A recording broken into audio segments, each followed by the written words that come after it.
요새 좀 입시가 많이 좀 이렇게 변동이 있는 시기잖아요. 그러니까 정부가 좀 바뀌어서 교육 정책이 좀 막 변화가 있는 시기이기도 하고.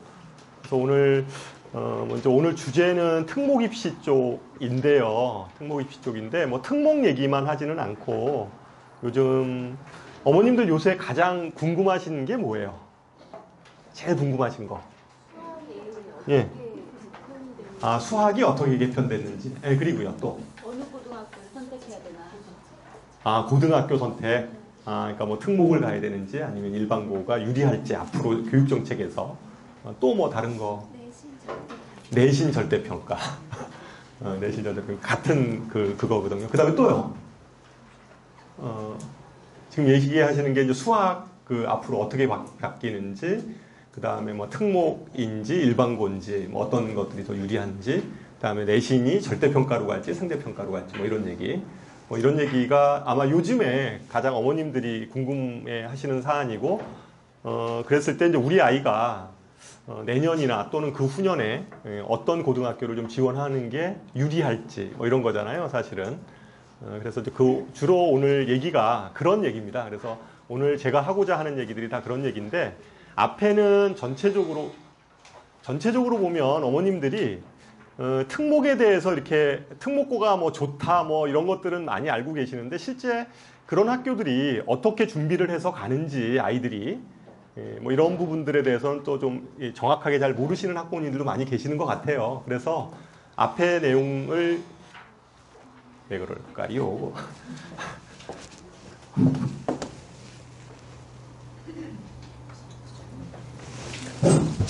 그래서 앞에 얘기는 주로 특목고 2018년도, 그러니까 올해 입시죠. 올해 입시에서의 좀 상황이 어떤지 이런 거 간략하게 좀 말씀드리면서, 주로 얘기는 아까 어머님들이 궁금해했던 사안을 중심을 가지고 얘기를 하겠습니다. 근데 뭐 그 내용 부분들이 아직까지 뭐 확정되지 않은 부분들도 많이 있는데, 어쨌든 그냥 제 추측하고 뭐 이런 것들을 덧붙여서 오늘 얘기를 진행하도록 하겠습니다.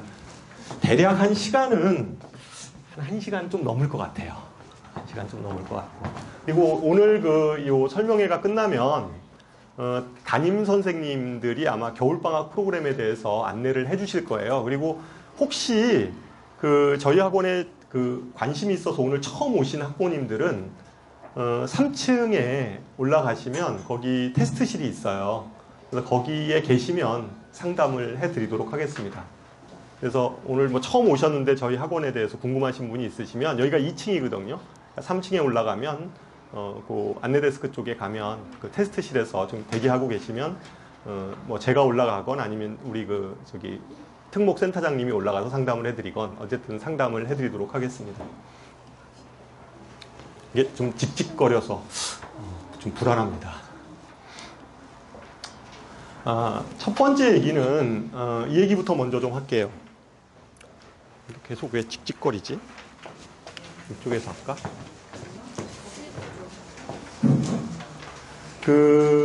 일단 입시 구조에 대해서 먼저 말씀을 드리는데요. 기본적으로 지금 데이터는 이과 학생들을 생각해서 만들어 놓은 데이터입니다. 지금 보면 영재고 학생이 전국에, 영재고는 8개가 있어요. 근데 이제 800명이 영재고를 다니고 있습니다. 그리고 과학고등학교가 20개가 있어요. 과학고등학교 다니는 학생이 약 한 1,700명 정도 됩니다. 뭐 뒤에 자세한 입시에 대해서는 좀 뒤에서 다시 설명을 하고요. 그 다음에 전국형 자사고가 10개가 있습니다. 전국에.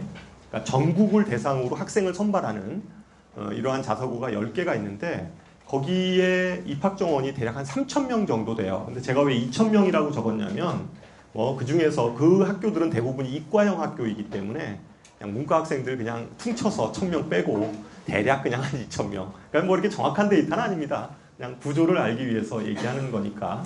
그래서 전국형 자사고 2,000명을 제가 얘기를 했고요. 그 다음에 일반고에 제가 3,000명을 잡은 이유는 그냥 전교 2등. 전교 2등. 전교 2등은 잘하는 거잖아요. 그죠? 전교 2등을 3,000명 잡아봤습니다. 그래서 대략 잡으면 한 7,500명 정도 되고요. 뭐 좀 작아서 빼더라도 대략 만약에 전교 1등, 일반고 전교 1등만 계산하더라도 6,500명 정도가 됩니다. 6,000명 정도가 되는 거죠. 그러니까 대략 한 뭐 7,500명. 전교 2등이면 잘하는 거잖아요. 그죠? 그래서 그 정도 학생들 한 7,500명 잡고, 그 다음에 이 학생들이 주로 선호하는 학교를 제가 적어봤습니다. 카이스트가, 서울대가 대략 입학 정원이 한 3,000명 조금 넘는데, 이과가 조금 더 많다고 가정을 하면 한 1,700명 정도 되고요. 그 다음에 카이스트가 750명, 그 다음에 포스텍, 그 다음에 300명, 그 다음 의대가 있어요. 의대가 이게 의대, 치대, 한의대 다 합해서 지금 제가 데이터를 잡은 겁니다. 대략 한 3,700명 정도 됩니다. 의대 정원은 의대가 보통 한 2,500명 정도 대략 그 정도 되고요. 치대가 한 550명 정도 돼요. 그 다음에 한의대가 한 750명. 그래서 대략 그냥 합하면 그냥 이렇게 퉁쳐서 잡으면 대략 한 3,700명 정도가 의치한의 모집 정원입니다. 그래서 이 학생들을 다 합하면 대략 한 6,500명 정도 되죠. 그러면 결론을 얘기하면 이러한 상위권 아이들의 집단 아이들이 실제 원하는 대학 입학 정원 여기까지만 그냥 보더라도 뭐 여기에 연대 고대 이런 거 다 뺐습니다. 서울대만 집어넣고 계산하더라도 실제 이 인원이 다 여기에 들어가지는 못한다는 거죠. 그죠? 그러니까 굉장히 좀 치열합니다. 실제 굉장히 좀 치열한 게 이게 지금 현재 입시 구조다. 뭐 이런 겁니다. 그래서 대부분의 어머님들이 좀 잘하는 어머님들은 그래서 대체적으로 이제 이런 학교들, 영재학교, 과학고, 전국형 자사고 이런데, 그다음에 뭐 외고 뭐 이런 데를 이렇게 지망하려고 노력을 하는 거죠. 문과인 경우는 이건 지금 이과의 예고요. 문과인 경우는 보통 일반고 학생들이 한 1,500개에서 뭐 그것도 전교 2등 그러면 한 3,000명 될 거 아니에요, 그죠? 그 다음에 외고 국제고가 전국에 학생 수가 한 7,000명 정도 됩니다. 그러니까 외고, 국제고가 전국에 7개가 있고, 그다음에 외고도 이제 엄청 많은데 광역별로 많은데 그 학생들 다 합해서 계산을 하면 한 7,000명 정도 돼요. 그러면 대략 문과에서 계산을 해보면 일반고하고 아이들 물론 외고를 다닌다고 해서 뭐 다 상위권은 아니잖아요. 그래서 외고에서 대략 한 반으로만 좀 생각을 하더라도 마치 잘하는 아이들이 그 학교에서 한 반 정도 한다. 그러니까 반 정도 그러면 한 3,000명 정도 잡고 여기 한 3,000명 정도 잡으면 그 학생만 해도 6,000명이거든요. 그러면 서울대, 연대, 고대 모집 정원이 대략 한 11,000명 정도 돼요. 서울대, 연대, 고대가. 그러면 문과가 그냥 반이라고 가정을 하면 한 5,000명 정도 되는 거거든요. 그러니까 실제적으로 문과는 훨씬 더 들어가기가 쉽지 않습니다. 그러니까 서울대, 연대, 고대까지 이렇게 잡았을 때도 실제 뭐 외고나 그 다음에 각 고등학교에서 일반 전교권 아이들 이런 아이들하고 비교해 보면 실제 좀 굉장히 힘들다 이렇게 알 수가 있죠. 그래서 어쨌거나 굉장히 좀 치열한 입시에서 우리 아이들이 공부를 하고 있는 상황입니다.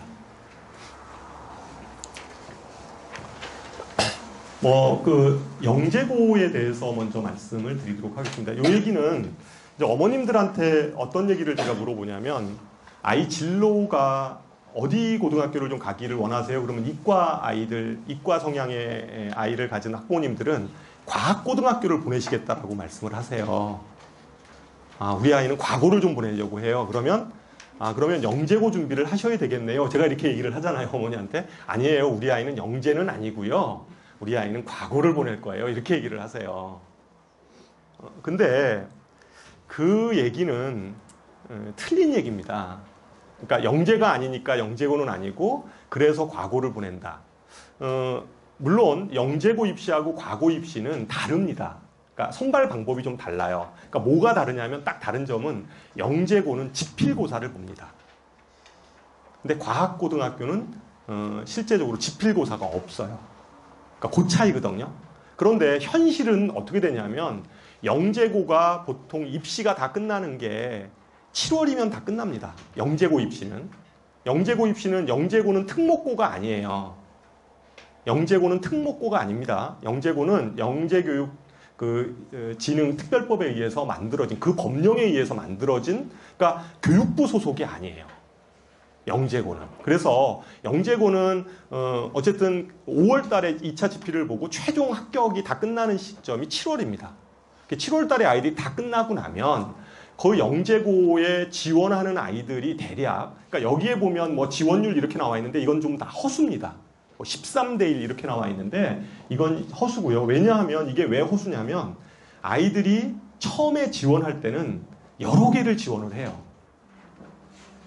여러 개를. 그러니까 여러 개를 지원이 가능합니다. 영재고는. 그래서 뭐 경기도 집어넣고 세종도 집어넣고 대전도 집어넣고 이렇게 집어넣어요.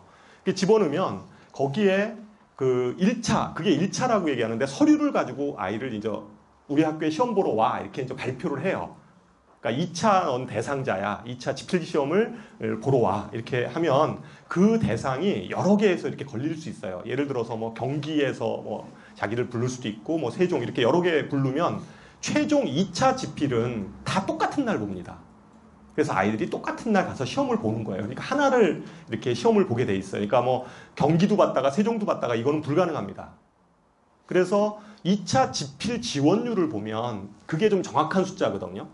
그러면 대충 영재고를 준비하는 학생들이 숫자가 나올 거 아니에요.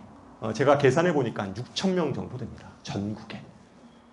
그러니까 6천 명이 전국에 6천 명이 영재고 입시를 준비하는 거예요. 영재고는 몇 명을 뽑는다고요? 800명. 그러니까 6천 명이 준비를 하고 있고요. 그러니까 6천 명이라는 숫자는 대략 지금 요새 아마 뭐 중학생들 대략 얘기하면 몇 만이죠? 50만 좀 안 되죠. 그러니까 1% 조금 넘는 2%는 아니고요. 한 1.5% 정도 아이들이 영재고 입시를 전국적으로 준비하고 있다. 이렇게 생각하시면 돼요. 1.5% 아이들. 그러니까 전국의 1.5% 아이들이 영재고 입시를 준비하고 있고 그 중에 800명을 선발하는 겁니다. 그러니까 대략 그러니까 경쟁률은 약 한 800명이니까 뭐 8대 1 정도는 아니고요. 그보다는 좀 떨어집니다.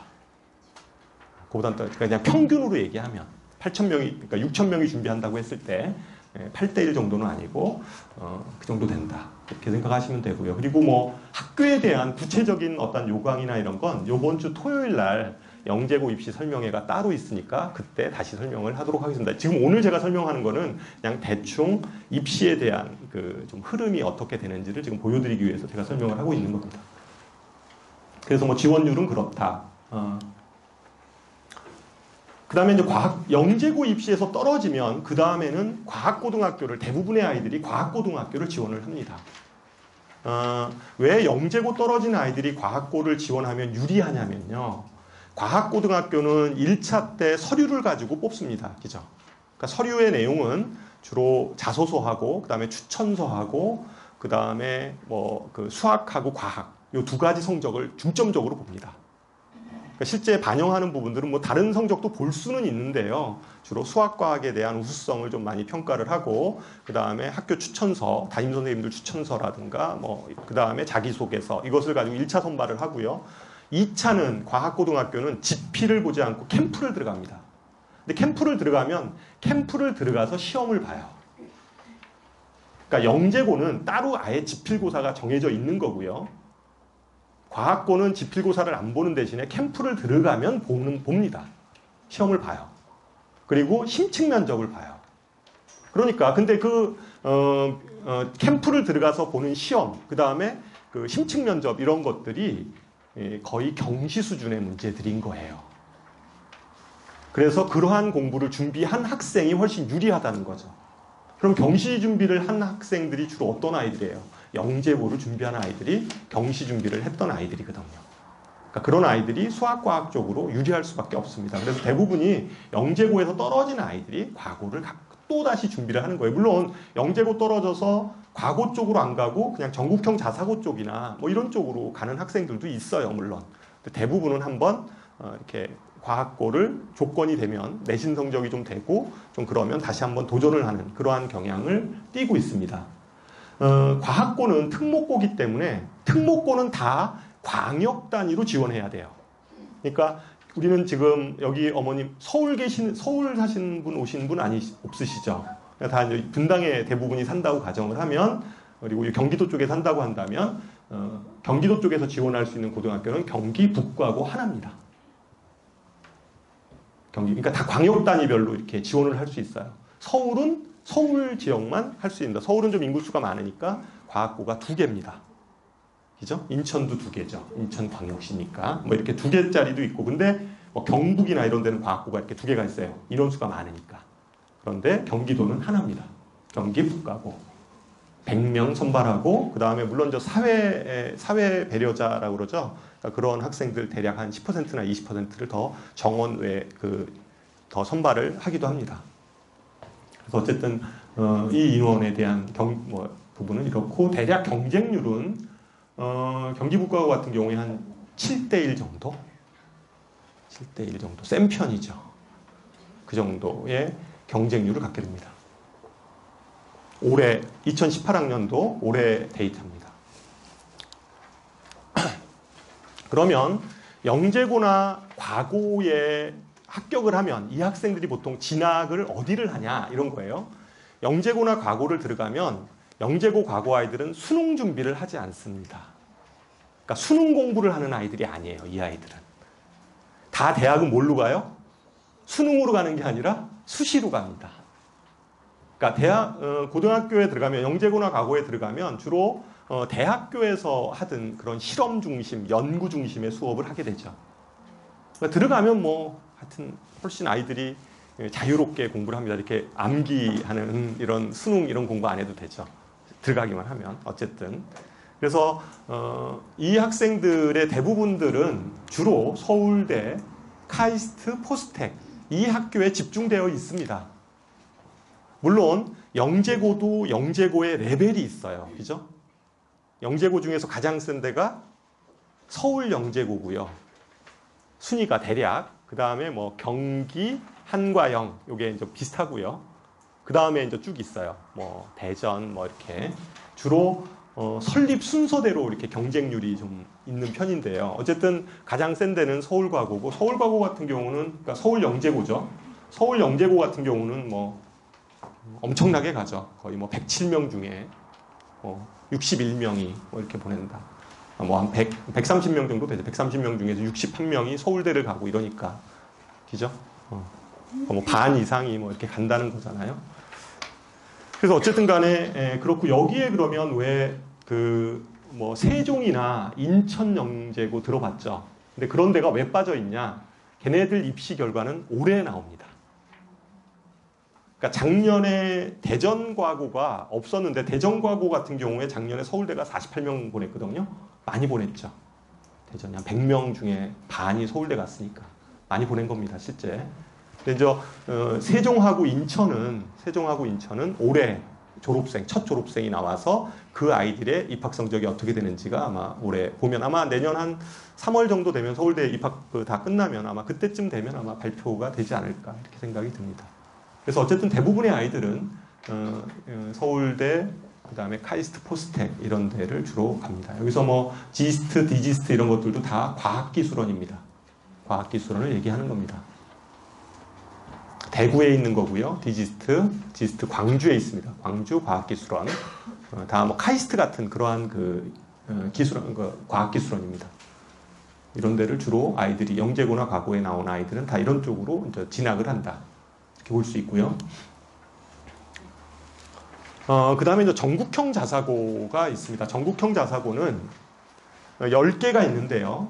10개가 있는데, 이 학교에 들어가려면 내신 성적이 좋아야 되잖아요. 그죠? 학교 내신이.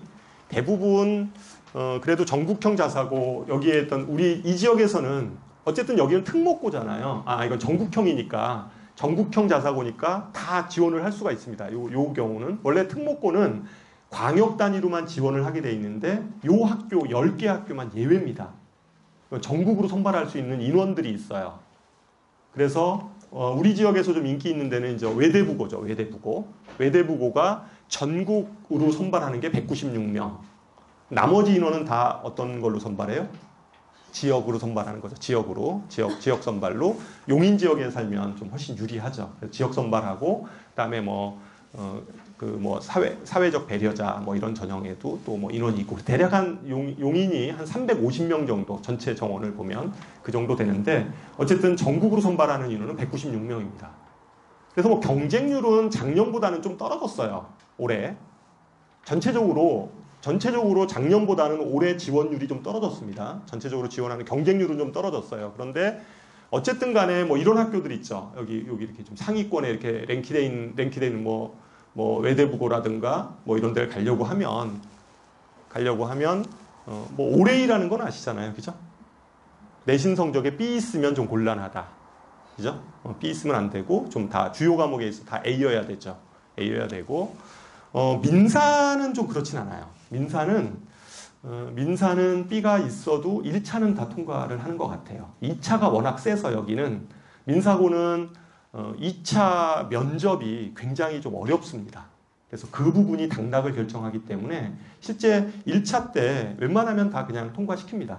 기회를 주죠. 그래서 2차 때 좀 어렵고요. 그리고 여기에 하나고등학교 있는데요. 이 하나고등학교는 지원하지 못합니다. 이게 전국형이긴 한데 이건 서울 지역 아이들만 지원할 수가 있어요. 전국형이긴 하지만. 그리고 여기 하늘고등학교 25명은 뭐냐 이렇게 생각할 수 있는데 이 25명은 그러니까 이 하늘고는 말 그대로 인천국제공항 생기면서 거기 좀 그 자녀들을 위한 학교입니다. 그래서 전국으로 선발하는 인원 자체가 너무 작기 때문에 실제 뭐 여기는 아이들이 보통 많이 지원하지 않습니다. 그리고 나중에 뒤에서 보면 아시겠지만 여기서 실제 유의미한 거는 저는 개인적으로 북일고, 청운고, 광양제철고 이런 데 있죠. 이런 데는 굳이 여기를 보낼 필요가 있나 이런 생각이 들어요. 전국형 자사고는인지는 그렇지만 그냥 분당에 오히려 낙생고등학교가 나을 거예요. 여기 보내실 거면. 저는 그렇게 개인적으로 생각해요. 전국형 자사고이긴 하지만 그건 뒤에 제가 좀 얘기를 하겠습니다. 여기 바로 보면요. 이게 서울대학교 올해 보낸 숫자인데 외대부고가 74명 보냈고 뭐 이렇게 쭉 나와 있어요. 순위별로. 근데 여기 보면 제가 한 여기까지는 그래도 유의미할 수 있는데 여기도 그래요. 이거 뭐 하여튼 여기 포항제철고까지는 그래도 유의미한데 전국형 자사고니까 청운고 18명, 북일고 16명 뭐 여기 쭉 나오잖아요. 여기 광양제철고 여기서부터 여기 현대 청운고부터는 이 숫자는 사실은 많은 숫자가 아니에요. 이렇게 뭐 많은 숫자 아닙니다. 큰 숫자가 여기 왜냐하면 이게 전국적으로 해서 아이들 우수한 아이들 뽑아서 가리킨 아이들인데 이 아이들을 요만큼뿐이 못 보냈다는 거는 뭐 이거는 별로 자사고로서의 의미가 저는 그냥 개인적으로 봤을 때 굳이 여기를 기숙사 생활까지 기숙사로 멀리 떨어뜨려 가지고 아이가 자기주도 학습을 시킨다고 했을 때 이게 뭐 유의미한 숫자인가라고 저는 좀 생각을 해요. 이 부분에 있어서는. 그래서 대체적으로 어머님들이 보통 결정을 하면 한 요 학교들, 그러니까 외대부고, 상상고, 민사. 근데 여기서 볼 필요가 있는 게 여기서 정시가 외대부고는 정시하고 수시 비율이 좀 비슷하잖아요. 그렇잖아요. 그러니까 수시라는 것은 이게 뭐 내신 성적 쪽으로 이렇게 준비해서 간 거니까 비슷합니다. 비슷한데 하나고는 월등히 수시가 많죠. 그죠? 근데 하나고는 아쉽게도 우리 지역에선 지원할 수 없는 학교예요. 하나고는 월등하게 수시가 높습니다. 그리고 상상고는 정시가 많죠. 이거 다 재수생이 간 거라고 생각하시면 돼요.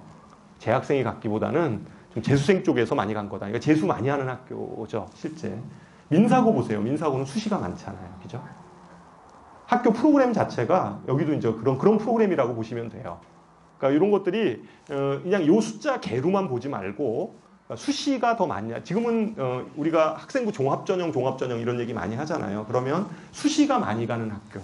이런 학교들이 사실은 유리한 학교죠. 수시 쪽에서 생각하는 이런 학교도. 한 예로 하나고등학교 같은 경우에 왜 그러면 수시가 이렇게 많냐. 제가 궁금해서 한번 들어가 봤어요. 학교 알림이에 들어가서 이 학교에 대한 성적 평가를 어떻게 하는지를 제가 봤는데 이 학교는 대부분이 아이들에 대한 평가 방식이 지필이 있긴 한데 다 수행이 훨씬 높아요. 수행이. 그러니까 예를 들어서 지필이 3이고 수행이 70이고 막 이래요. 그러니까 거리가 많은 거예요. 쓸거리가 많은 거예요. 수행을 많이 하다 보면 쓸거리가 많아지잖아요. 학교에서. 다 참여 수업하고 이러니까. 그래서 수시가 높은 것 같아요. 한번 그 어머님 그 학교 알림이 사이트는 아시죠? 거기 들어가서 하나고등학교 한번 치고 들어가서 상세 정보 들어가면 거기 그 학교에 대한 그 평가 방법이 쭉 나와 있어요. 1학년 어떻고 2학년 어떻고 해가지고 평가 방법 쭉 나와 있는데 과목별로 그거 찾아보면 수시에서 수행 평가의 비중이 월등히 높다는 걸 아마 알 수가 있을 거예요. 그래 이제 학교 특성이 이제 그러니까 수시가 좀 굉장히 높은 이런 학교죠. 이런 것들도 이제 어머님들이 좀 자사고나 이런 거 이렇게 그 좀 검색할 때 그리고 고등학교 선택할 때 좀 참조해 보시면 도움이 될 거라고 생각을 합니다. 어쨌거나 뭐 그 현재 상황은 그렇고요. 그 다음에 이제 경기권 외고인데요. 경기권 외고는 뭐 이렇게 쭉 있습니다. 그러니까 이 외고는 광역 단위로뿐이 지원을 못해요. 그죠? 그러니까 분당에 살면서 대원외고 지원 안 됩니다. 이사 가기 전에는. 어쨌든 이 광역 단위로뿐이 지원이 안 되고요. 그러니까 경기도 쪽에서 지원할 수 있는 학교는 이 학교들입니다. 대체적으로 이 학교에 대한 순위를 보면 어머님들 아실 거예요. 뭐 여기 순위를 매긴다는 게 좀 웃기긴 한데 여기서 제일 그 인기 있는 학교가 어디죠? 이 학교 중에 분당에서 예? 성남외고요? 경기외고예요. 경기외고. 경기외고가 수시가 많죠. 수시가 많고요. 경기외고가 19명 보내거든요. 외고 중에서. 현재 여기 이 학교 중에서는 1위예요. 여기가. 경기외고가 1위고 그다음에가 이제 고양하고 고양은 일산에 있잖아요. 근데 이쪽으로는 저희 지역에서는 잘 안 보내고 뭐 보내기도 하더라고요. 어떤 어머님. 근데 이제 고양하고 안양외고 있죠. 여기가 좀 민원이 좀 더 많아요. 그러니까 여기가 두 번째고 그 다음에 성남외고하고 수원외고가 비슷하고 뭐 순위는 그렇습니다. 나머지는 통계에 잘 안 잡힙니다. 대체적으로 뭐 그런 순위 정도 되고 그 외고는 영어 성적으로만 가잖아요. 지금 여기 중3 어머님 계세요 혹시? 없죠. 중1 한번 손 좀 한번 들어보세요. 중1, 중2 그 초등도 있으시죠? 예, 초등. 예, 있어요. 그 외고는 내년부터는 바뀌죠.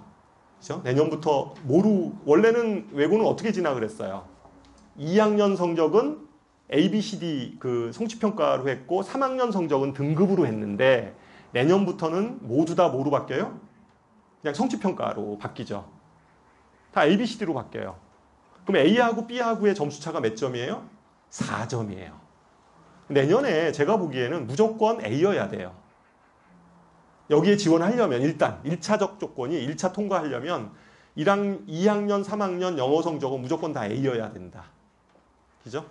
A여야 된다. 왜 그러냐면 보통 분당 지역에서 A 맞는 비율은 영어 같은 경우에 그러니까 90점 이상 맞는 거죠. 학교 성적에서 90점 이상 맞는 비율이 거의 한 학교마다 좀 다르긴 하지만 25% 정도 될걸요, 아마? 25%, 30% 정도 된다라고 보면 25%면 3등급이거든요, 실제. 고등학교 등급으로 얘기하면. 3등급이에요. 그러니까 높은 그 점수 아닙니다. 그러니까 실제 아이들 비율로 보면 높은 비율이 아니어서 그 정도는 돼야 됩니다. 그러니까 B 있으면 외고는 좀 힘들다라고 보시면 됩니다. 순위는 대략적으로 그렇고 실제 경기외고 같은 경우가 좀 인기가 높은데요. 경기외고의 그 서울대학교 진학률을 보더라도 수시가 많습니다. 수시가 많고 물론 이제 외고들은 수시 쪽하고 정시의 비율이 좀 비슷비슷해요. 비슷비슷한데 어쨌든 제일 압도적으로 좀 많이 보내는 학교는 여기 이제 경기외고 이렇게 보시면 되고 그 다음에 어머님들 외고하고 국제고 있잖아요. 국제고. 저희 지역에서 국제고가 몇 개가 있어요. 그러니까 외고하고 국제고의 차이점은 아십니까? 외고하고 국제고가 뭐가 달라요? 그러니까 외고는 설립 목적이 외고는 외국어 능력을 그러니까 외국어를 잘하게 하는 게 외고의 설립 목적이고요. 국제고는 좀 그러니까 국제적인 인재를 양성하는 거예요. 그러니까 국제적인 인재를 양성하는 건 어학만 가지고 되는 건 아니잖아요. 그러다 보니까 뭐 국제 경제라든가 국제 문화 뭐 이런 있잖아요. 그다음에 뭐 그러니까 그러한 등등의 소양을 갖추게 하는 거죠. 그래서 상대적으로 아이가 뭐 외국어보다는 오히려 그런 좀 국제적인 어떤 사회라든가 문화라든가 이런 쪽에 좀 관심이 많은 아이들, 그러니까 외국어 능력보다는, 그리고 외국어를 막 하는 건 별로 좋아하진 않아요. 그런데 아이가 뭐 예를 들어서 그런 쪽에 뭐 국제 정치라든가 국제 경제라든가 뭐 사회 문화라든가 뭐 이런 쪽에 좀 관심이 많아서 그런 쪽에 좀 진로를 생각하시면 뭐 국제고를 보내시는 것도 괜찮습니다. 그 선발하는 방법은 똑같아요. 외고하고 똑같습니다. 그냥 아마 A 그 성취 평가로 내년에 다 할 거고요. 등급으로 안 들어갑니다. 지금 2학년부터는. 그래서 되고, 만약에 동점자가 생기면 국어하고 사회 뭐 이런 순으로 이렇게 그 똑같은 점수면 이렇게 선발하는 걸로 이렇게 현재 계획이 나와 있습니다. 그래서 국제고는 이 지역에서 국제고는 전국에 7개가 있는데 여기 지금 2개가 빠졌어요. 경쟁률이 집계가 안 돼서 제가 뺐는데, 여기에 이제 서울국제고라는 데가 있고요. 그다음에 부산국제고가 있어요. 그래서 전국에 7개가 있습니다. 대략 한 인원은 한 1000명 정도 되는데요. 여기 선발 인원이 1000명 정도 되는데, 이 지역에 전 경기도 쪽에 있는 학교는 고양, 그다음에 청심, 동탄이죠. 그죠? 이것도 광역 단위여서 우리 지역에서 서울 쪽, 뭐 서울국제고 이런 데 지원 못 합니다. 똑같아요. 그러니까 과학고하고 똑같습니다. 부산국제고 이런 데 지원 안 됩니다. 세종국제고 지원 못 합니다.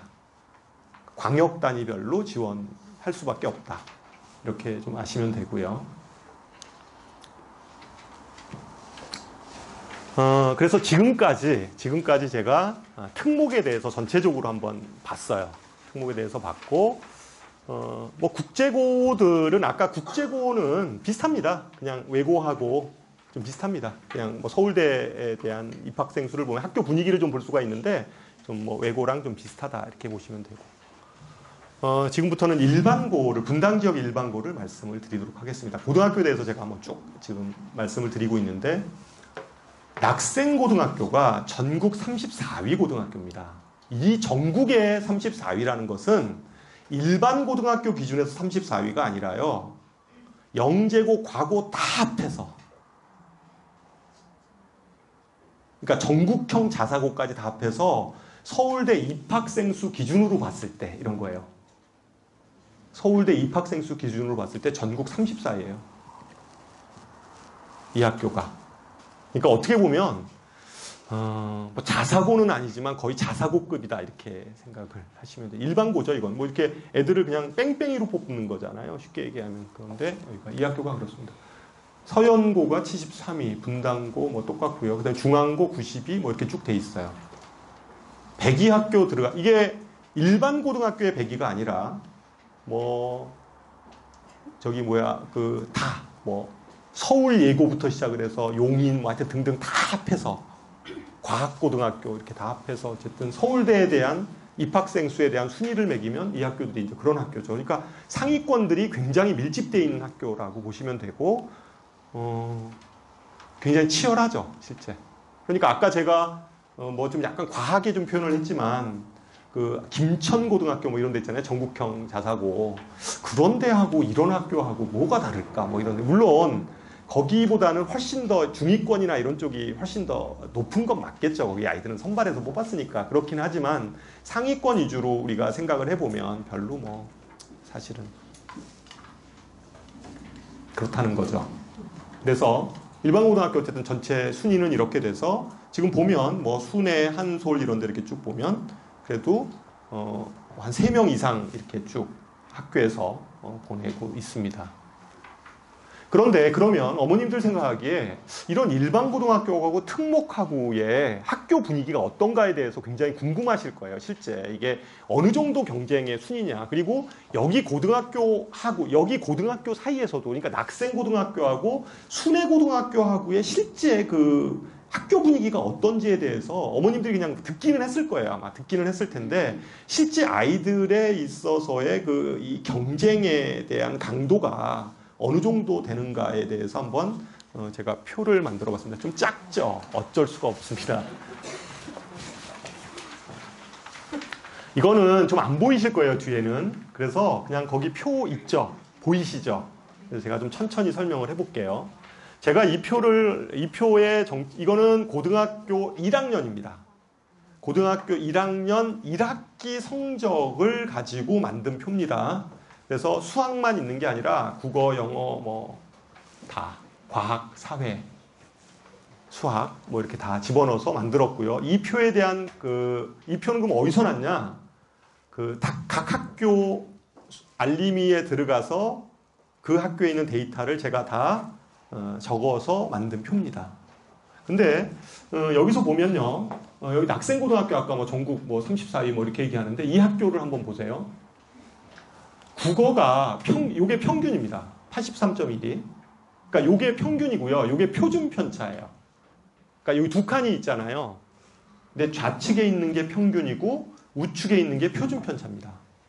그런데 낙생고등학교는 국어의 표준 편차가 11.8이에요. 그럼 이 대목에서 잠깐만 얘기를 하면요. 표준 편차가 뭐냐. 고등학교 때 배웠잖아요. 그죠? 고등학교 때 배웠는데 기억은 안 나요. 근데 표준 편차인데 표준 편차는 평균을 중심으로 해서 흩어진 정도예요. 학생들의 성적이 흩어진 정도를 수치로 표현한 겁니다. 그러니까 평균을 중심으로 해서 어떠한 그 과목 점수들이 학생들의 점수가 흩어진 정도를 수치로 표현한 거니까 표준 편차가 작다라는 것은 어떻게 돼요? 아이들의 성적이 비슷비슷해요. 비슷비슷하다는 거죠. 표준 편차가 크면 어떻게 돼요? 막 널뛰게 하고 있는 거예요. 아이들 성적이 잘하는 애들은 잘하고 못하는 애들은 못하고 막 이런 식으로 널뛰게 하고 있는 거죠. 그런데 여기 분명하게 보면 낙생고등학교의 표준 편차를 보면 11.8, 16.3, 15.7, 16.2, 16.6 이렇게 돼 있어요. 보통 일반 고등학교의 표준 편차는 대략 20 정도입니다. 일반적으로 20이거나 좀 심한 학교들은 막 20이 넘어가요.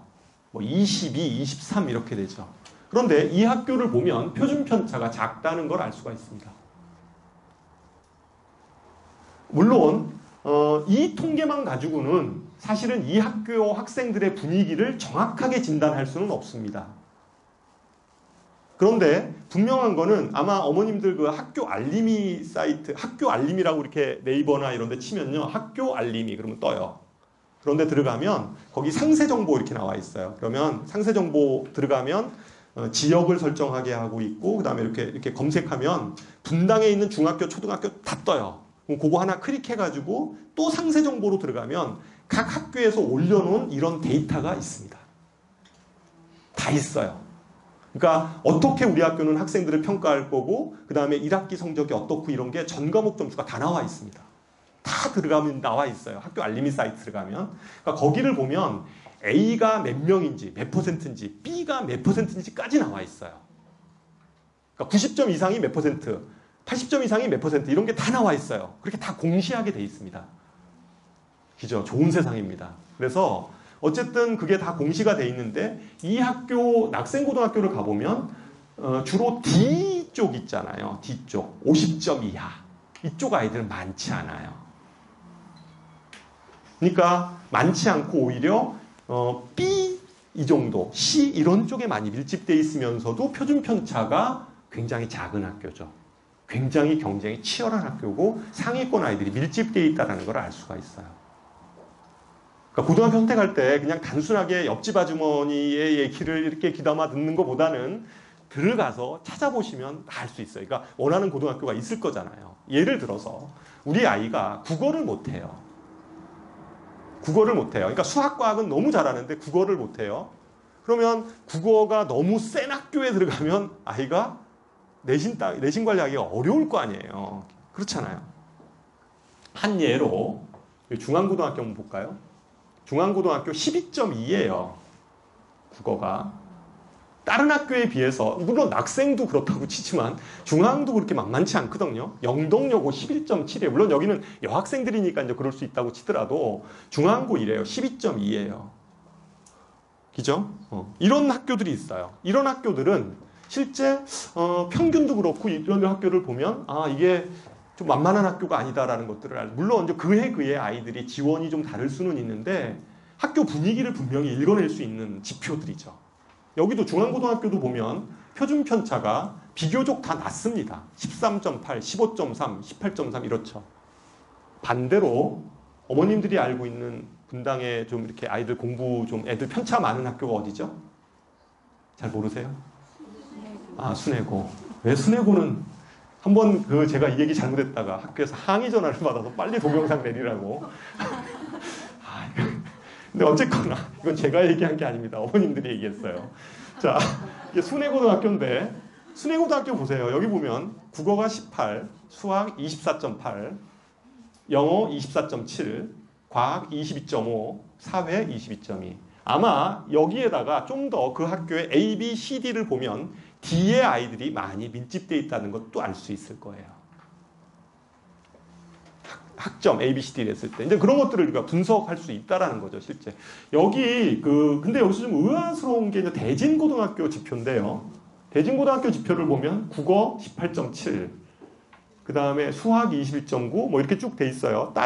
지금 이게 대진고등학교는 그래도 진학률이 좋은 학교라고 알려져 있는데 왜 이렇게 표준 편차가 높을까? 이렇게 의문이 들어서 저도 좀 자세히 봤어요. 자세히 보니까, 다른 학교에 비해서, D 쪽이 많지는 않더라고요. D 쪽이 많지는 않고, 여기가, 그러니까 보통 이제 BC 쪽이 많기는 해요. 그러니까 다른 학교, 이런, 아까 뭐 이런, 요 학교, 순회 학교나 이런 데에 비해서 D 쪽이 많지는 않던데, 그래도 아마 요번 1학년 아이들이 어머님들이 좀 많이 피해서 간 게 아닌가 이런 생각이 좀 들어요. 예년에 비해서는, 그러니까 대진이 워낙 시험 자체가 어렵게 출제를 하고 막 이런다고 하니까, 좀 사실은 좀 피해서 간 게 아닌가. 올해, 이게 고등학교 1학년 아이들이니까. 좀 피해서 간 게 아닌가 이런 생각도 제가 좀 듭니다. 근데 좀 자세히 보면 뭐 대진이 그냥 일반 고등학교하고 표준 편차가 똑같은데 이렇게 생각할 수 있는데 좀 더 자세히 들어가서 보면 A 등급 비율, 뭐 B 비율 뭐 이런 게 쭉 나와 있어요. 이런 것들 보면 좀 다른 학교하고는 좀 다르다는 건 알 수는 있습니다. 어쨌든 이런 평가 데이터를 가지고 좀 보면 훨씬 더 그 학교에 대해서 정확하게 볼 수가 있습니다. 근데 이 맨 마지막 하단에 3칸이 있어요. 이 학교를 한번 보세요. 여기 성남에 봅니다. 국어 8.3입니다. 그 다음에 수학이 12.2. 다 보세요.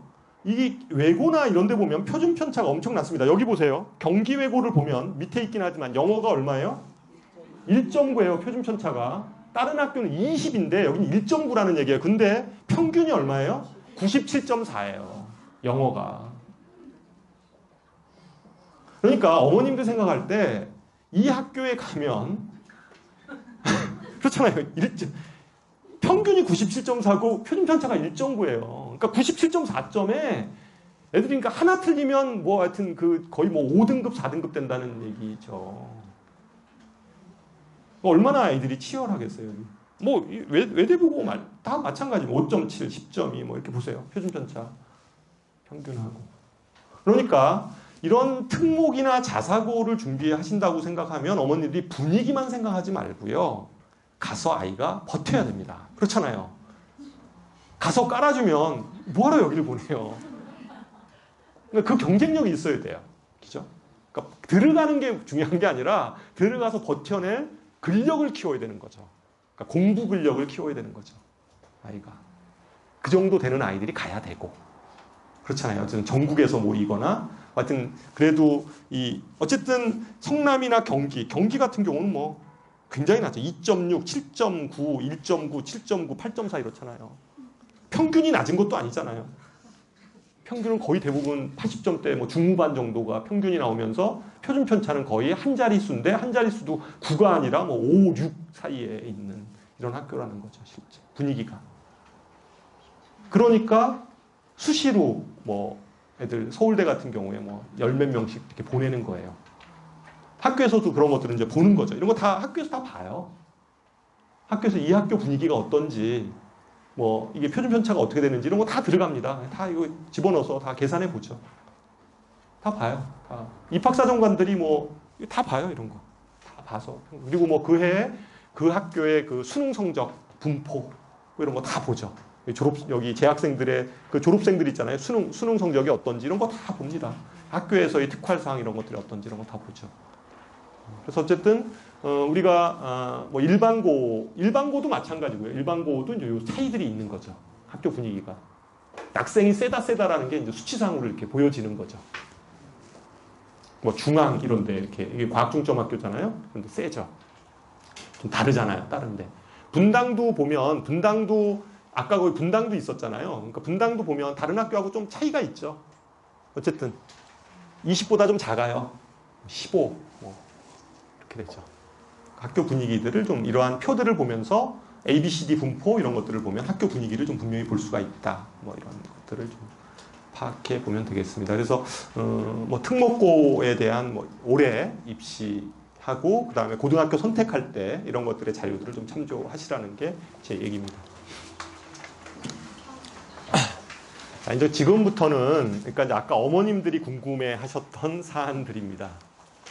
그렇다면 현재 정책하에서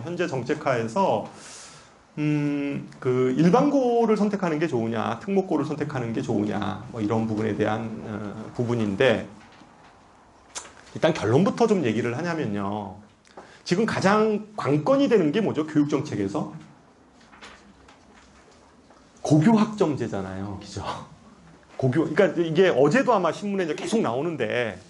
그러니까 하여튼 뭐 계속 요 근래에 또 뭐 계속 이제 이게 고교학점제 얘기가 계속 나오고 있어요. 그래서 100개 학교를 시범학교로 지정을 해서 운영을 해서 2022년도부터 전면 시행하겠다라는 게 지금 현재 교육부 방침이고 그 방침이 나오자 일단 그냥 제가 팩트만 얘기를 하면 그 방침이 나오자 교총에서 너무 서두르지 않았으면 좋겠다라고 얘기를 하고 전교조에서는 반대 의사를 표명했죠. 졸속이다. 아무런 준비가 안 돼 있는데 그거를 시행하려고 하냐라고 얘기를 하고 있는 거고 어쨌든 지금 교과부에서는 고교학점제를 추진을 하려고 하는 거죠. 여기서 가장 큰 문제는 내신의 문제예요. 다른 게 아니라 아니 뭐 고교학점제 하는 것 뭐 인프라 이런 것들도 뭐 그렇다고 치자고요. 우리가 뭐 인프라 돼 있다라고 치더라도 중요한 거는 수능에 유리한 과목 아니면 내신에 현재같이 이러한 상대평가 체제에서는 그렇잖아요. 현재는 지금 상대평가잖아요. 그러니까 등급제로 1등급, 2등급 이런 식으로 내신평가를 하니까 그렇게 돼버리면 소수 인원이 이렇게 몰리는 과목은 불리할 거 아니에요. 그렇잖아요. 예를 들어서 이과 학생인데 물리 2 이런 거 애들 안 하거든요. 안 해요. 잘 안 해요. 그거 선택 안 합니다. 그러면 이제 거기 진짜 물리 2 하는 애들 일부 소수가 거기를 해버리면 만약에 20명 했다. 그럼 1등급이 몇 명이에요? 1명. 이렇게 되는 거예요. 그죠? 안 나오거나 근데 하여튼 뭐 1명. 이런 식이 돼버리면 거기다가 그 20명이 다 잘하는 애들이에요. 그럼 자기네들끼리 자기 살 퍼먹고 있는 거잖아요.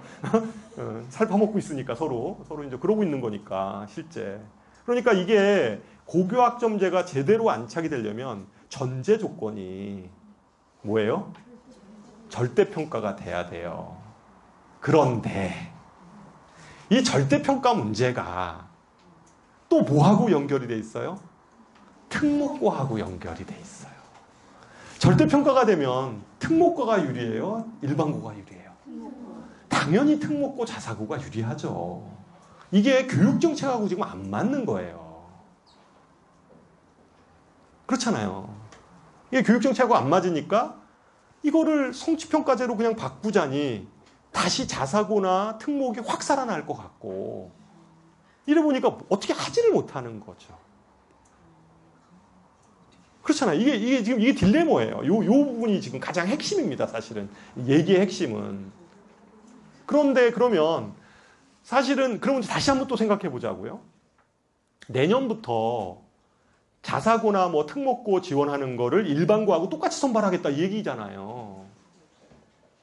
근데 설사 그렇다 하더라도 애들 떨어지면 어떻게 한다고요?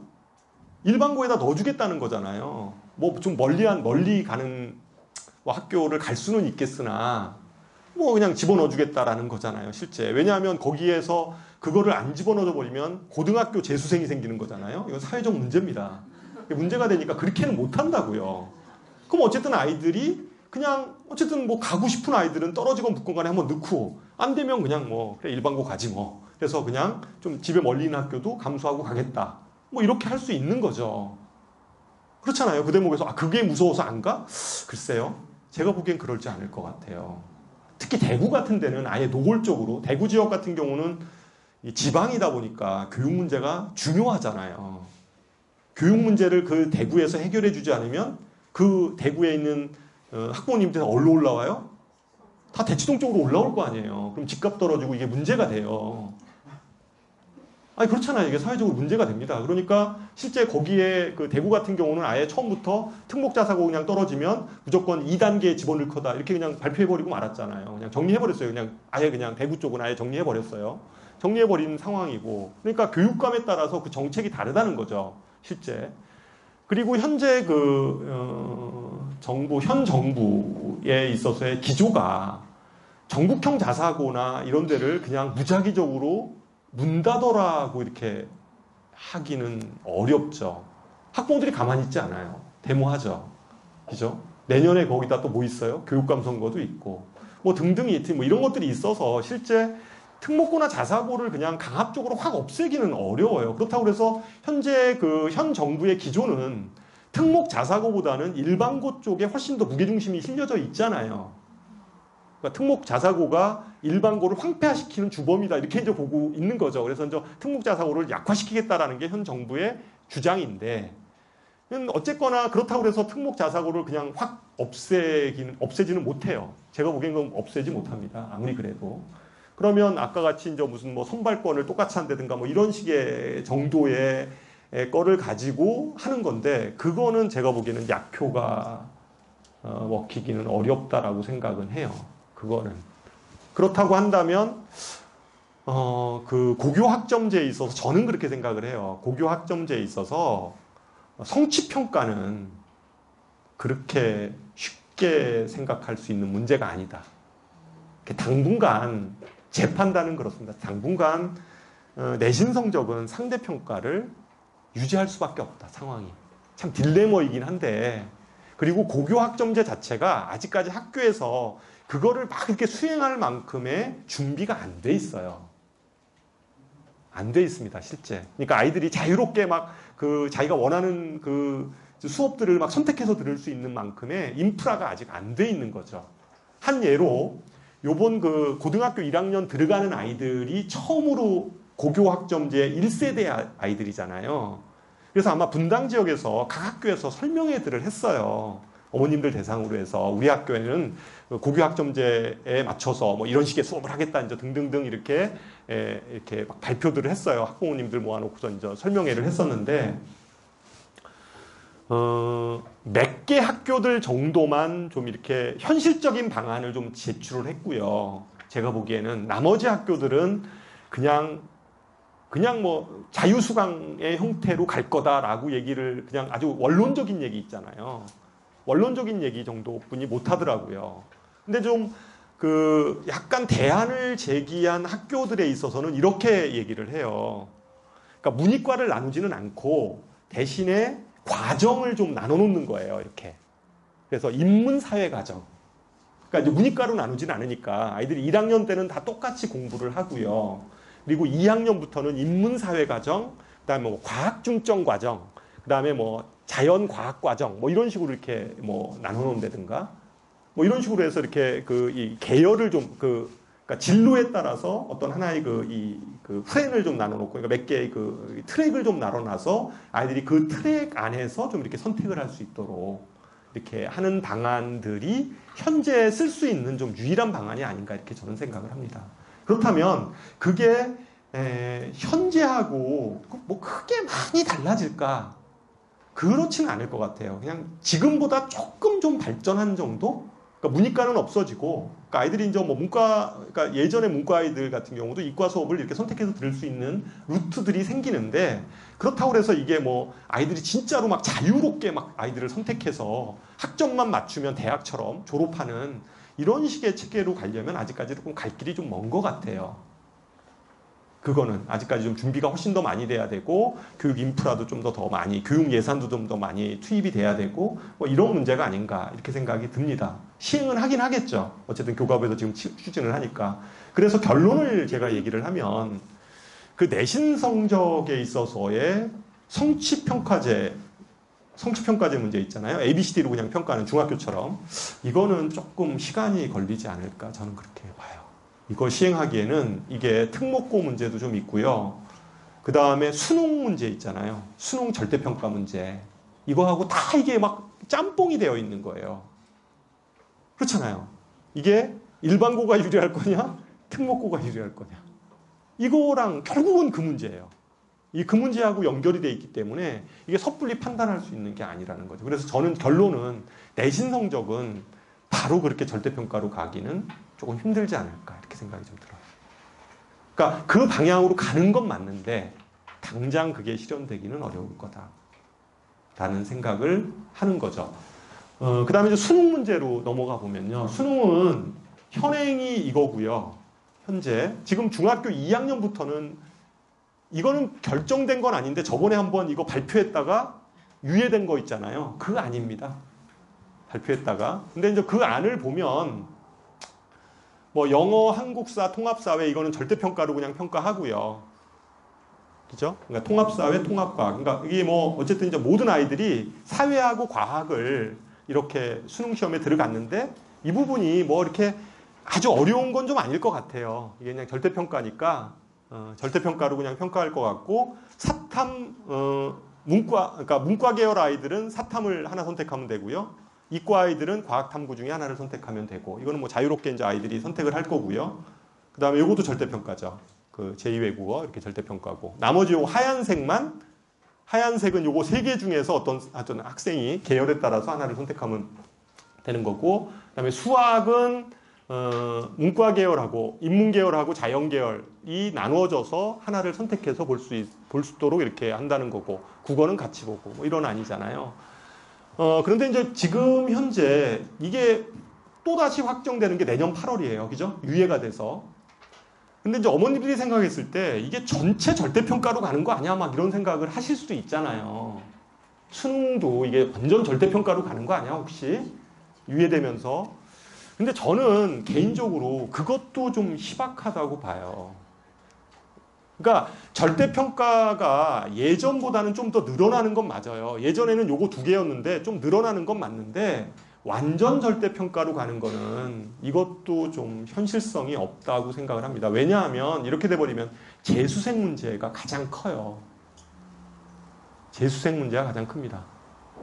재수생 문제가 가장 크고 그리고 어쨌든 이게 이 부분이 만약에 완전 절대평가가 돼버리면 대학에서는 다른 어떤 하나의 또 시험을 생각해낼 거예요. 대학별 고사를 뭐 심층 면접을 본다든가 뭐 하여튼 뭐 어떤 다른 어떤 것들을 생각하려고 들 겁니다. 그래서 그렇게 복잡하게 갈까 이런 생각이 좀 들어요. 이게 지금 현재는 이게 가시화되지 않아서 지금은 절대평가 얘기 나와더라도 언론이나 이런 데서 가만히 있는데 이게 만약에 확정된 안으로 흘러나오기 시작하면 또 막 비판 여론이 엄청 나올 거예요. 처음처럼.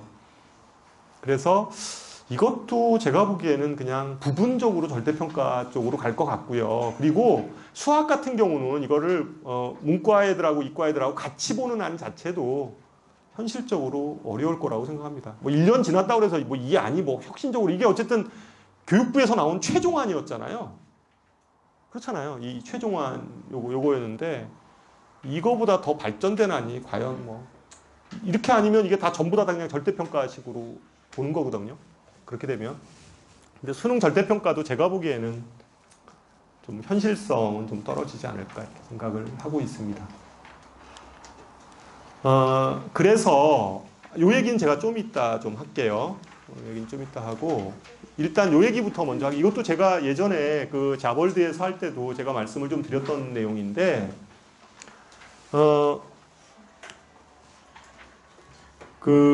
사실은 이런 형태죠. 제가 좀 얘기하는 것은 일부 과목, 수능에 있어서는 일부 과목 절대평가고요.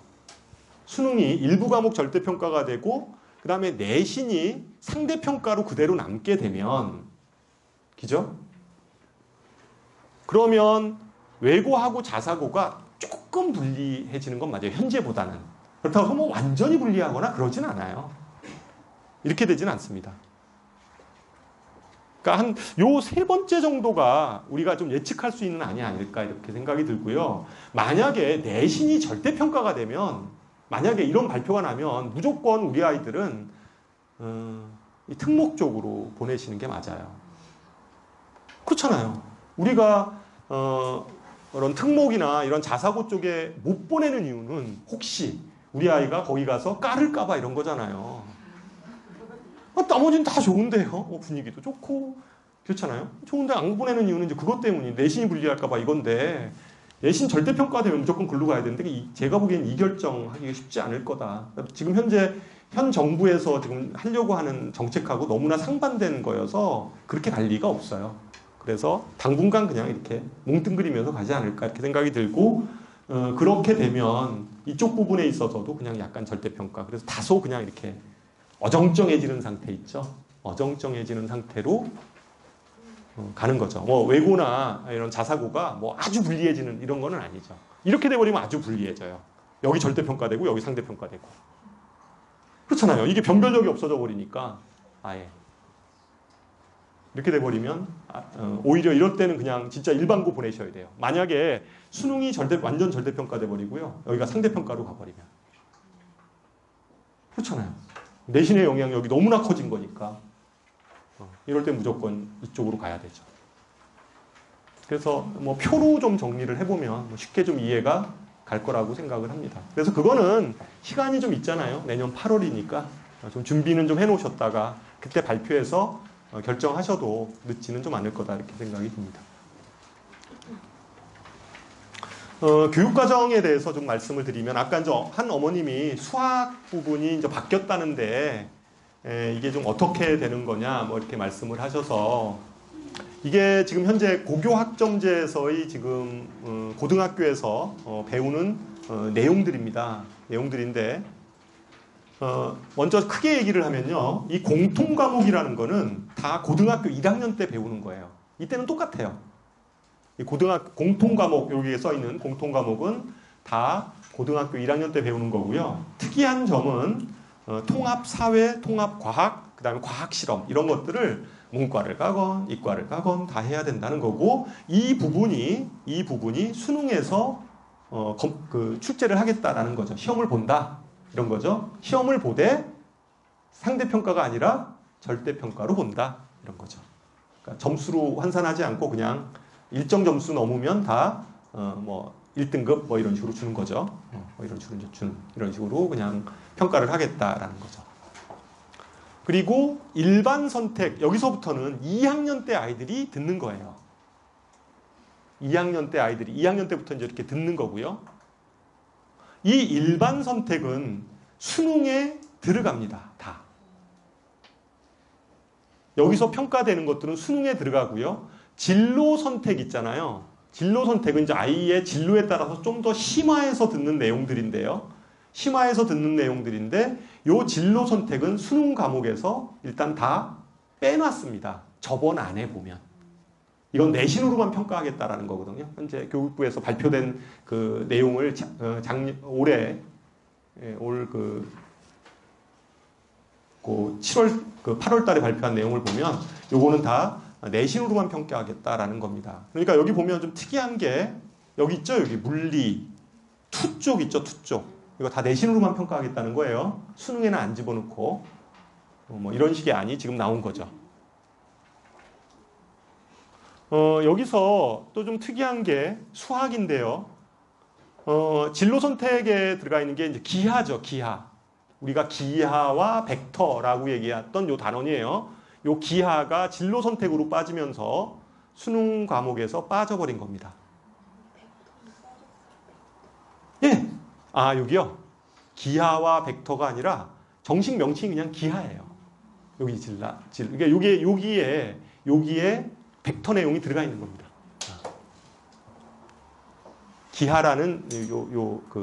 과목에. 그래서 어쨌든 요게 진로 선택 과목이고요. 여기서 경제 수학이나 실용 수학, 수학 과제 탐구 이런 거는 별로 이렇게 어려운 내용이 아닙니다. 그러니까 요 내용들은 사실은 뭐 실용 수학, 경제 수학, 수학 과제 탐구 이런 건 고등학교 1학년 수학을 끝마치고선도 들을 수 있는 과목들이에요. 이게 굉장히 뭐 높은 수준의 어쨌든 이러한 심화 수학이 아니라 그냥 고등학교 1학년 아이들이 들을 수 있는 1학년만 다 배우고 나면 그냥 들을 수 있는 과목들이니까 여기서 기하 쪽 이거 다 들을 수 있는 내용들이에요. 그래서 뭐 이게 꼭 어려운 게 이쪽에 들어가 있는 건 아니다 이런 거예요. 경제 수학 이런 거 뭐 굉장히 이거 뭐 따로 학원 보내야 되는 거 아니야 막 이런 식의 생각 안 하셔도 돼요. 이거는 뭐 굳이 뭐 이렇게 막 그 쉬운 내용들입니다 다. 수학 과제 탐구라는 건 뭐냐면요. 요새 소논문 쓰는 것 같은 그런 내용들이에요. 그러니까 논문 애들 이렇게 소논문 지도하듯이 수학 과정을 가지고 이렇게 어떤 과제 하나를 가지고 탐구하게 하는 그런 수업이에요. 수업 자체가 수업 내용 자체가 이제 그런 내용입니다. 그러니까 굳이 뭐 수학적 지식이 뭐 아주 뛰어나고 뭐 이게 뭐가 개통이니까 앞에 게 돼야지 뒤에 게 배우고 뭐 이러는 거는 아니라는 거예요. 여기 내용들 별거 아닙니다. 수학에서는. 그러면 실제 아까 수학 얘기했을 때 수학에서 가장 중요한 건 요 부분하고 요 부분이죠. 그죠? 요 부분 이건 1학년 때 배우는 내용이고요. 이건 2학년 때 배우는 2학년, 3학년 때 이렇게 이제 배우는 내용이죠. 수능은 다 제가 예측하기는 여기서 그냥 출제될 것 같아요.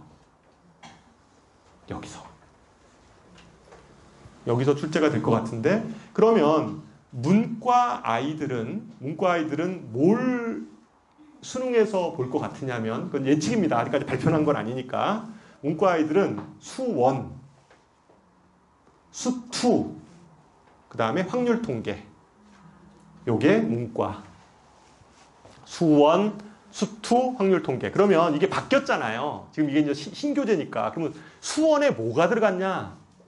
이런 거잖아요. 수1에 그럼 뭐가 들어간 거냐? 수1은 수열, 단원으로 보면 수열, 그 다음에 지수로그 함수, 그 다음에 삼각함수. 이런 게 수1에 들어가 있어요. 그러니까 모든 내용들은 수학이 세 단원으로 이루어져 있습니다. 세 단원. 이것도 마찬가지예요. 수학도 여기도 1학기 때 세 단원, 2학기 때 세 단원 이렇게 이루어져 있어요. 다 그렇게 짰어요. 이번에 교육과정은. 그래서 어쨌든 간에 수학 1에는 수열, 세 단원이 수열, 그 다음에 지수로그 함수, 그 다음에 삼각함수. 이쪽이 예? 아니죠. 왜냐하면 지수로그 함수는 어디에 들어갔었냐면요. 그 미적분 2에 들어가 있어요. 현재로 보면. 삼각함수도 미적분 2에 들어가 있어요. 그게 수1으로 그냥 이렇게 웃긴 거예요. 그러니까 그게 지금 수2에 들어가 있는 게 아니고요. 그러니까 수2에는 지수하고 로그가 들어가 있는 거죠. 지수하고 로그만 들어가 있는 거고 여기서는 지수 로그, 지수함수, 로그함수가 다 들어가 있는 거예요. 그러니까 미적분 2 내용이 내려와 있는 겁니다. 어려워진 거는 아니고요. 그냥 괜히 예전에 있었던 교과 편제를 다시 흐트러 버린 거예요. 그러니까 뭐 내용이 더 확장되고 이런 거보다는 오히려 줄었어요. 내용은 줄은 거고 그냥 예전 교과 편제 내용을 다시 흐트러뜨려 본 거예요. 왜 그러면 그거를 흐트러뜨려 버렸냐면 예전에는 이랬잖아요. 뭐를 배우고 나야지만이 그 다음 그거를 배울 수가 있었잖아요. 그러지 않았나요? 예를 들면 뭐 하나를 예를 들면 미적분 1을 배워야지 미적분 2를 배우고 이게 개통적인 거가 됐는데 이게 고교 학점제의 취지는 뭐예요? 아이들이 그냥 막 선택해서 들을 수 있도록 하는 게 취지잖아요. 그래서 얘하고의 연결성을 끊어버린 거예요. 그러니까 수학 1을 반드시 듣고 수학 2를 들을 필요가 없다는 거죠. 수학 1과 수학 2를 같이 들을 수도 있다는 거예요. 그러니까 그렇게 끊어버린 거예요.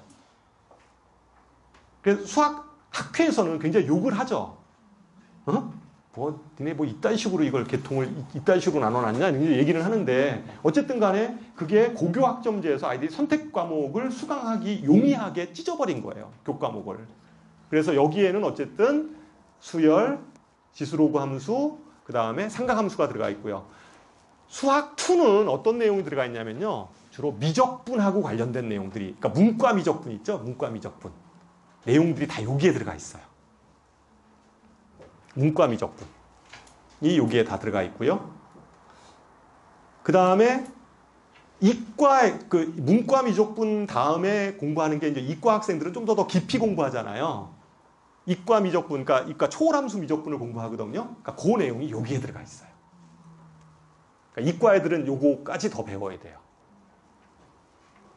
초월함수 미적분을 배워야 되니까 요걸 해야 되고, 확률 통계는 문이과 공통이죠.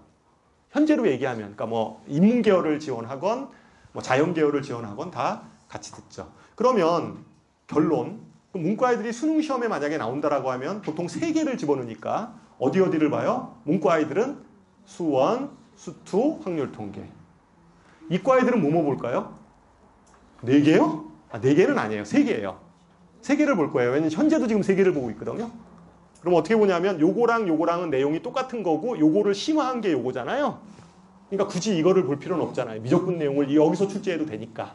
그러니까 수학원, 미적분, 확률 통계 이렇게 나오겠죠. 그죠?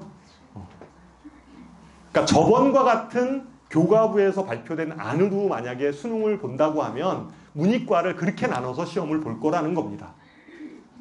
그런데 어떤 지금 현재 주장들이 나오냐면 절대평가안을 주장하는 사람들의 주장은 수능을 절대평가로 가야 된다. 전 과목 다 절대평가로 가야 된다라고 주장을 하는 그 일부 지금 현재 사람들은 어떻게 주장을 하냐면 이걸 보지 말고 수능을 이걸 보지 말고 다 이걸로 평가하자 이거예요. 고등학교 1학년 과정으로 평가하자 이거예요. 고등학교 1학년 과정으로 그냥 자격고사로 보자 이거예요. 미국식으로. 그리고 나머지는 다 내신으로 평가하자 이거예요. 그게 절대평가안의 주장입니다. 그러니까 절대평가안을 주장하시는 분들의 얘기는 그냥 수능을 자격고사로 해서 뭐 가지고 자꾸만 수능을 가지고 여태까지 했으면 됐지 그걸 왜 그렇게 하냐라고 하면서 그냥 이걸로 시험 보자 이거예요. 이걸로. 절대평가로. 나머지는 다 대학에서 하자라는 주장인데 실효성이 이제 막 파행되겠죠. 애들이 이제 수업 잘 안 들어요. 그렇잖아요. 만약에 내신 버리는 아이들은 그렇잖아요. 공부 잘하는 애들은 다 하겠죠. 이거 열심히 내신 따야 되니까 열심히 하는데 내신 버리는 아이들은 이거만 할 거 아니에요. 걔네들은. 이거 할 때 얘네들이 그거 내신 딸 이유가 없잖아요. 그냥 이거 해가지고 그냥 수업 시간에 자거나 이제 막 더 그러겠죠. 뭐 여러 가지 부작용들이 많이 생길 거예요, 실제. 그렇게 돼버리면. 그래서 어쨌든 여러 가지를 고려해서 지금 생각한 게 아마 저번 아니기 때문에 그냥 저번 안을 기준으로 해서 보면 수능은 그렇게 될 거다라는 거고요. 실제 범위는 그러면 요 부분이 좀 빠진 거니까 어차피 요 부분인데 요 부분은 기하 벡터 쪽인데 기하 벡터 쪽은 대학에서도 어차피 뭐 이 공대를 가거나 어디를 가거나 벡터 쪽은 계속 뭐 물리에서도 써먹고 다 써야 돼서 이건 어차피 아이들이 해야 되고요. 실제 해야 되고 뭐 내신으로만 평가하니까 수능의 부담은 조금 줄었다 이렇게 보면 되죠. 그거는 어쨌든 기하 벡터는 좀 줄은 거고 내용은 크게 달라진 건 없습니다. 그러니까 순서만 좀 바뀌고 좀 편제 자체가 바뀐 걸로 이렇게 생각을 하면 되고요. 그리고 내용은 뭐 어쨌든 그러니까 요 부분 중심으로 이제 아이들이 좀 많이 공부를 하겠죠. 이거는 내신으로만 평가할 테니까 학교 내신으로만 평가하는 거니까 아무래도 이제 부담은 조금 이제 줄었다 이렇게 생각을 하시면 됩니다. 뭐 정리가 됐나요? 이것도? 예, 정리가 됐죠. 그래서 여기까지 다 얘기를 했고, 그 다음에 우선 선발권 얘기인데 마지막으로 하나만 더 상식적으로 제가 좀 말씀을 드릴게요. 그러니까 이제 그래서 현재 정부에서 교과부에서 우선 선발권을 폐지해서 인문계하고 특목고, 그러니까 일반고하고 특목고를 같이 이제 그냥 일단 아이들을 먼저 뽑는 거 없다 이렇게 얘기하는 거잖아요. 그러면 지금 요 표가 뭐냐면요, 제가 요 표가 일반 고등학교 선발 방식에 대해서 제가 좀 말씀을 드릴게요. 이거 잘 또 모르시는 어머님들 계시더라고요. 지금 분당 지역이나 경기도 쪽은 어떤 식이냐면 2단계로 아이들을 선발해요. 일반 고등학교 배정하는 방식이 2단계예요. 2단계. 그러면 1단계에서는 어떻게 하냐면요. 지금 분당을 예를 들면 1단계에서는 분당은 1구역하고 2구역으로 나눠져 있어요. 1구역은 성남 쪽 있잖아요. 수정구, 중원구 뭐 이쪽 있잖아요. 이쪽이고 2구역이 분당구예요. 그래서 1단계에서는 아이들이 구역에 상관없이 이 전체를 대상으로 해서 자기가 지원할 수 있어요. 그러니까 혹시 여기 어머님 중에서 나는 분당에서 이렇게 세게 아이들을 공부시키고 싶지 않아 라고 하면 1단계에서 여기 뭐 효선고등학교나 성일고등학교나 이런 데 쓸 수 있다는 거예요. 1단계 쓰면 그걸로 50%를 선발합니다. 전체 1구역, 2구역 관계없이. 그러면 이 성남 지역, 그 성남 구시가지 쪽에서 사는 아이들도 분당 쪽에 학교를 다니고 싶으면 1단계에서 지원할 수 있어요. 지원할 수 있습니다. 그래서 이쪽으로 지원을 하는 거죠. 뭐 통학거리가 좀 멀긴 하겠지만 그래도 감수해서 다니겠다라고 하면 이렇게 지원할 수 있는 거죠. 그래서 이렇게 다니게 되고요. 그리고 나서 다시 그게 이제 거기에 배정이 되면 이제 배정이 된 거고요. 거기 떨어질 거 아니에요. 자기가 지원했는데 만약에 떨어졌다. 그러면 다시 2단계에서는 이제 구역으로만 선발하는 거예요. 2단계에서는 분당에 사는 아이는 이쪽에 지원할 수 없고요. 이쪽에 사는 아이들, 그러니까 수정이나 중원에 사는 아이들은 분당에 지원할 수가 없는 거죠. 이렇게 해서 1단계에서는 그냥 학군으로 선발하고요. 2단계에서는 구역으로 선발한다. 이렇게 생각하시면 되는 거죠.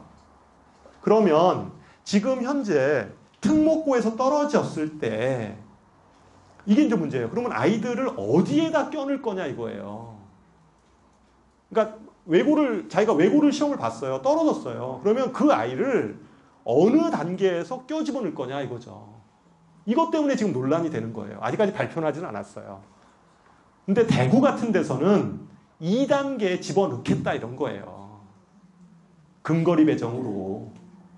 그러면 그렇게 되면 손해날 게 없잖아요. 그렇잖아요. 한번 집어넣고 그냥 그 다음에 여기 중에 어쨌든 배정이 될 거니까. 근데 그렇지 않고 만약에 1단계, 2단계가 다 끝난 상태에서 마지막 밑충원으로 해서 애들을 그냥 집어넣는다고 생각하면 그렇게 돼버리면 여기 있는 아이들이 여기로 갈 수도 있죠. 이제 이런 문제가 생기는 거죠. 그럴 거잖아요. 분당은 거의 대부분 다 찰 거고 만약 이쪽이 충원하지 않으면 분당에서 있다가 일로 가는 일이 생길 수 있는 거죠. 그러니까 그거는 단계에 따라 다를 수 있어요. 무슨 얘기인지 아시겠죠? 네, 그러니까 이 떨어진 아이들을 2단계에 집어넣을 건지 아니면 추가 모집 쪽에다가 집어넣을 건지에 따라서 그건 상황이 달라질 수 있다는 거예요. 발표난 건 없습니다. 이건 그러니까 그 얘기예요. 그게 이제 애들 그 우선 선발 폐지 부분은 이제 그런 얘기라는 거죠. 구체적으로 3학년 돼서 일반고를 만약에 그냥 참고로 좀 시간이 있어서 제가 말씀을 드리면 일반고를 지원을 할 때 쓰는 요령은 이래요. 만약에 자기가 낙생고등학교를 가고 싶다. 그러면 1단계에서 희망학교를 어디다 써야 돼요? 낙생을 쓰죠. 1순위에 낙생을 쓸 거고요. 2순위에는 어디 써야 돼요? 2순위도 뭐 낙생 이렇게 쓰면 되고요. 아니면 2순위 쓸 때 그 다음 또 가고 싶은 학교가 있을 수 있잖아요. 뭐 그 다음 학교를 쓰는 거예요. 근데 1단계에서 낙생을 맨 처음에 쓰고 그 다음에 그 밑에 쓸 때 2순위를 자기 집 근처를 쓰잖아요. 근데 집 근처 학교가 이렇게 인기 학교가 아니에요. 그러면 그냥 거기에 붙어버려요. 그럼 1단계에서 끝이에요, 걔는. 1단계에서 자기가 낙생을 떨어지면 어쨌든 1단계에서는 떨어지는 게 좋잖아요. 그렇지 않나요? 그러니까 1단계에서 쓸 때 그냥 자기가 진짜 가고 싶은 학교들을 센 학교들을 다 써는 거예요, 그냥. 그래서 1단계에서 안 되면 떨어져야죠. 그래야지 2단계에서 다시 한 번의 기회가 있잖아요. 무슨 얘기인지 아시겠죠? 그러니까 1단계에서 자기가 좋은 학교 써놓고선 그 다음에는 집 근처 학교를 그냥 이렇게 써버리면 될 수도 있다는 거예요. 그렇게 돼버리면. 그러면 2단계 그 추첨 권한 자체가 없어져 버리니까 어쨌거나 1단계에서 높은 데 쓰고 제일 좋은 데 쓰면서 쭉 쓰고선 1단계에서 아예 떨어져 버려야 돼요. 떨어져 버리고 그 다음에 2단계에서 다시 한번 지원해서 한번 시도해보는 이런 식의 전략을 쓰는 게 맞죠. 쓸 때 뭐 그렇게 이제 쓰시면 그건 되는 거죠. 그래서 뭐 그렇게 어쨌든 하시면 될 것 같고요. 그리고 고등학교 선택할 때는 아까 얘기했듯이 학교 알림에 들어가서 상세 정보 같은 거 좀 다시 다 검색해 보시라는 거예요. 뭐 마지막입니다. 이건 뭐 제가 맨날 하는 얘기여서 아마 제가 보기에는 오늘 여기 모이신 어머님들의 대다수의 아이들은 B 쪽은 별로 없을 것 같아요. 얘기는 안 할게요. 대체적으로 B 학생들은 어떤 아이들이냐면 그냥 그만한 아이들이에요. 그만한 아이들인데 여기 오늘 그 특목 설명회니까 주로 이제 아이들이 문제가 되는 게 C도 별로 걱정하시지 않아도 돼요. C는 어떤 거냐면요. 지금 이 표를 보면 내신도 1등급이고 수능도 1등급인 아이들, 다시 말해서 성실하기도 하고 머리도 좋고 이런 아이들 있죠. 그러니까 능력도 좋고 성실하기도 하고 요 C 아이들은 뭐 일반고를 가건 뭐 특목을 가건 다 잘할 것 같아요. 그러니까 이 아이들은 그냥 본인 성향에 따라서 이렇게 결정을 하시면 돼요. 그러니까 이제 아이가 뭐 희망에 따라서 이렇게 결정을 하면 되는데 문제는 여기 A그룹 아이들이에요. 이 A그룹 아이들은 어떤 아이들이냐면 내신, 그러니까 성실해요. 성실한데 이 뭐라 그러죠? 능력은 좀 탁월하진 않아. 그러니까 성실성으로 버티는 애들 있잖아요. 이렇게 노력으로, 노력파 아이들이죠. 노력파.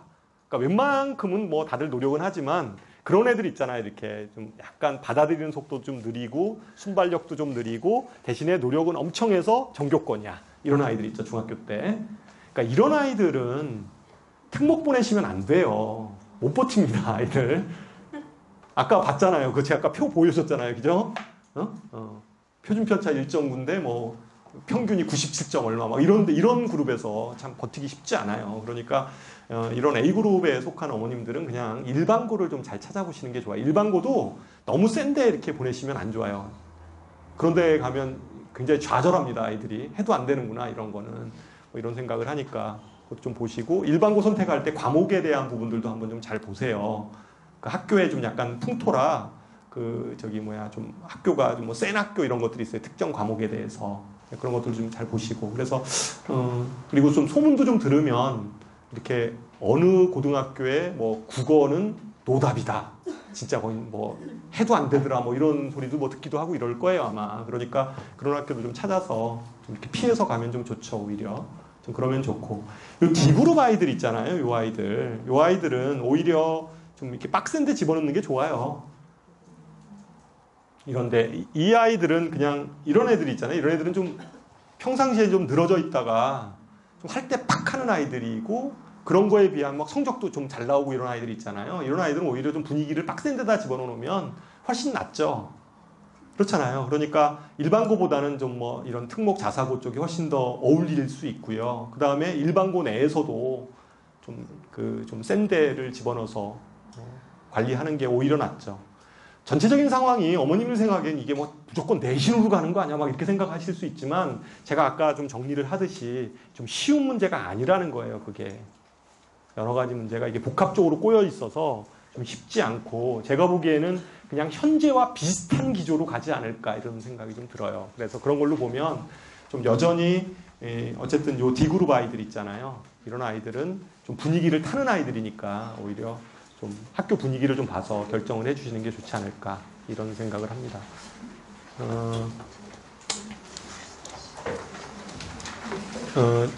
어쨌든 저희 학원이 내년이 되면 20년이 되는 학원이에요. 분당에서 저희가 개원을 한 지 20년이 된 학원인데 올해까지는 19년입니다. 그래서 19년이 되는 해고 저는 이 그림을 되게 좋아하는데 그림이 아니죠. 이게 뭐 이게 작품인데 그렇잖아요. 이게 나무가 있는데 이 나무를 살리기 위해서 길을 이렇게 띄워놓은. 저희 학원의 사실은 이 철학이 하여튼 뭐 정신이 어쨌든 한 명 한 명의 아이들을 좀 소중하게 가르치자라는 게 저희 선생님들의 생각이고 어쨌든 앞으로도 저희 학원이 열심히 노력하는 그런 학원이 되도록 하겠습니다. 이상으로 제 강의는 마치고요. 뭐 질문 없으시죠? 그래서